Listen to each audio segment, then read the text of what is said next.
Thank you, Dr. Parulekar, for chairing this session and inviting me.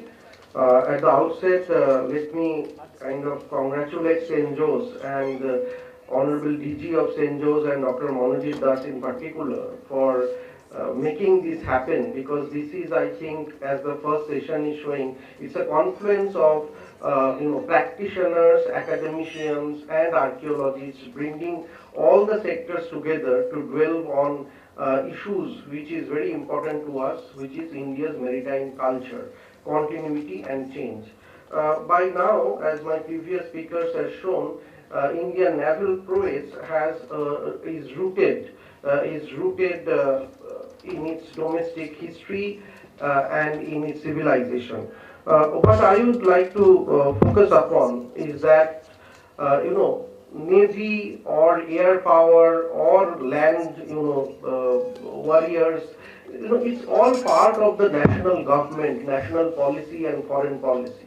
So what I presume is that we should not be going by this idea that if I am into navy, if I am a good naval officer, if I know the seas, how the sea lanes operate, that doesn't mean that I could contribute to my naval power build up unless and until I have been given a green signal, a positive signal, and a signal to do something in the sea waters by my government, by my political leadership.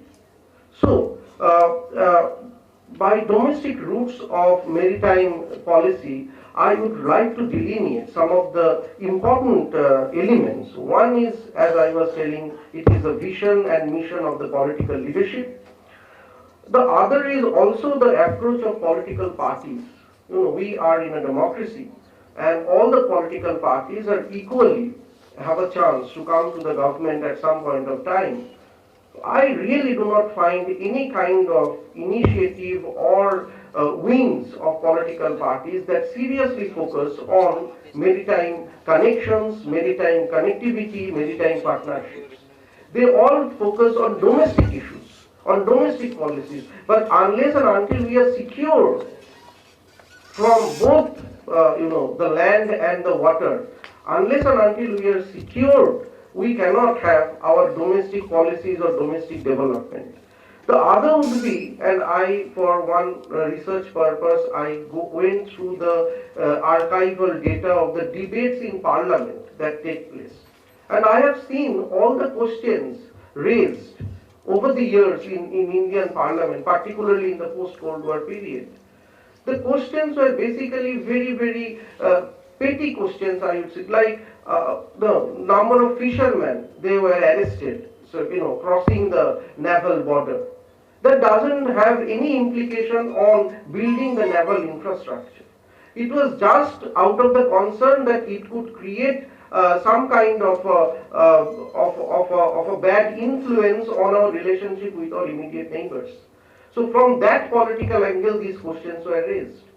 Hardly, if you go to the parliament library, and it is available online as well, if you go through the maritime debates or issues related to maritime questions, you could see that hardly, till 2000, I think this the attack from the 2008 attack that came, terrorist attack that came through the sea lanes. After that, there was more questions were raised in Indian parliament about infrastructure build-up. What is the government's position on building infrastructure, building the surveillance system of Indian Navy? Before that, questions were very minor. So this is a very important area of research, I think, to study how our parliament debates the issues related to our Indian Navy. The next important domestic route is, of course, the infrastructure building. And I think, as our Rear Admiral was speaking, in the post-independence period, 1950s, early,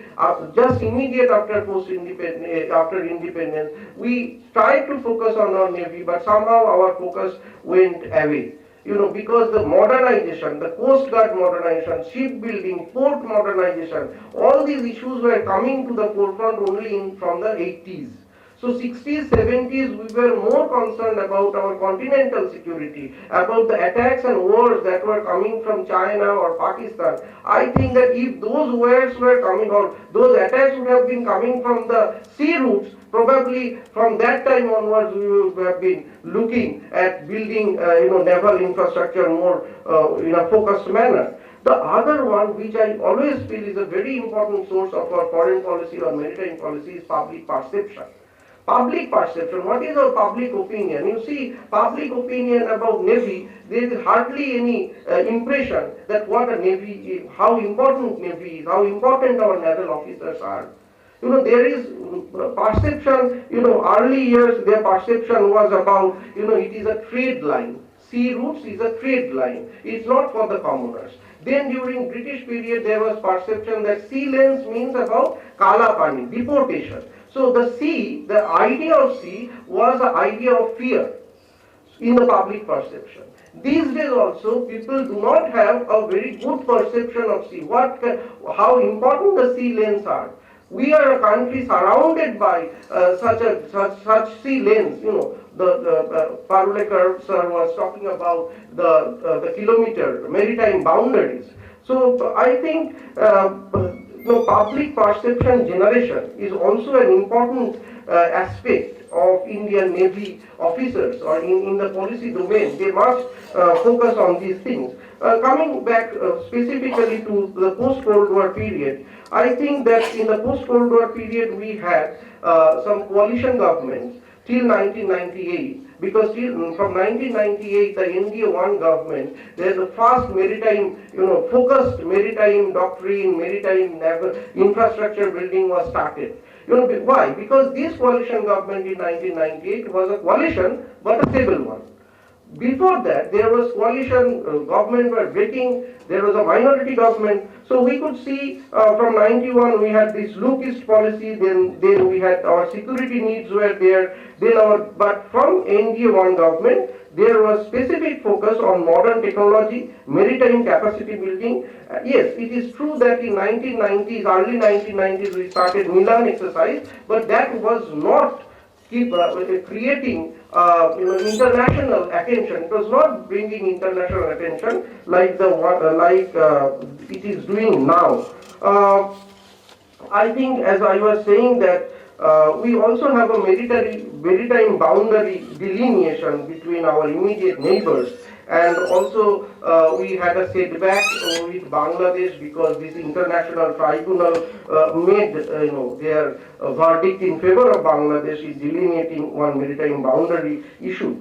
The idea of net security provider, of maritime net security provider, it emerged during the UPA regime, but again, as I was saying, 2008 being a very crucial year of our proactiveness or our engagement with the maritime sphere. But during the UPA regime, it was also circumscribed by this internal politics of the coalition and going much forward with the United States in developing maritime infrastructure. But I do feel that in the last 10 years, there have been much more proactiveness in building India's naval capacity, thinking and bringing to the public perception that yes, national power is not only about having a big military, it is also, it's a conjoint power, conjoint of the air, land and navy. So this idea is slowly and gradually emerging, and I think that this strategic foresight of the present political leadership, and not only the Prime Minister, but also the Defense Minister, the Foreign Minister, the Home Minister, and the strategic the strategic personnel, those who are making these policy doctrines, they focus on this. They are also talking about this rule-based maritime order. So this rule-based maritime order is linking our internal domestic democratic political infrastructure or ideas with the idea of democratic rule-based sea lanes of communication. So this is how the domestic is coming to the external in the sea lanes. The psychological aspect is reflecting, getting reflected there. I particularly feel, if I have to put in a nutshell, is that there are three I which were taking us back, and now 3R are taking us forward. One is indifference, ignorance, and only a simple interest in Navy. So these were the 3I from post-independence to post-Cold War period or immediate post-Cold War period that was putting us back, not having the kind of rich legacy we had in the past before independence in the naval area. What are the 3R? It is recognition that yes, Navy is an important part, maritime domain is an important part of our national security and also of the collective security as from Sagar to Mahasagar, collective security of the region. Also responsibility. Being a responsible naval power is a very important for India being a global power or at least a regional power to recognize. And the kind of joint exercises we are doing now with almost all the naval powers of the world, particularly also in the South China Sea area, is creating an impression that yes, Indian Navy could be a part and parcel and a major part of making the Navy or naval sea lanes democratic and rule-based. And last but not the least, it is about responsiveness. Responsiveness, how Indian Navy responds. In the latest terrorist attack, we have seen that how Indian Navy naval ships were also deployed and it was used to, counter the terrorist threats or the attacks that we were taking from Pakistan. So, I think that the domestic lens or approach must be holistic. It should not be constrained only in the domestic matters, but also there should be a free discussion about the importance of Navy, their tasks, how Navy could also influence our domestic capacity building. So this connection, as Dr. Parulekar was mentioning as the chair, the connection between the land and the sea, the domestic and the external, the maritime and the land, this should be coming to the general perception more often. And I think that India was recognized long before as a landmass through sea route, and I think it is the sea route which will continue to attract global attention on India. Thank you.